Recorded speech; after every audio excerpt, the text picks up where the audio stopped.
বন্ধুরা বন্ধুরা আদর্শ স্কুলের যে স্টুডেন্টরা আসছেন, আপনারা স্কুলে যাওয়ার জন্য আপনাদের শিক্ষকরা অনুরোধ করছেন। আদর্শ স্কুল থেকে যারা এসেছেন, আদর্শ স্কুলের শিক্ষার্থীরা স্কুলে ফিরে যাওয়ার জন্য বলা হয়েছে।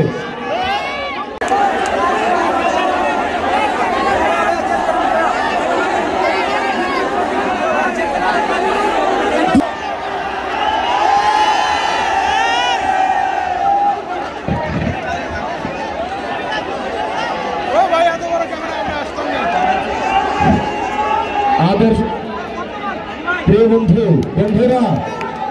বন্ধুরা আদর্শ স্কুলের যে স্টুডেন্টরা আসছেন, আপনারা স্কুলে যাওয়ার জন্য আপনাদের শিক্ষকরা অনুরোধ করছেন। আদর্শ স্কুল থেকে যারা এসেছেন,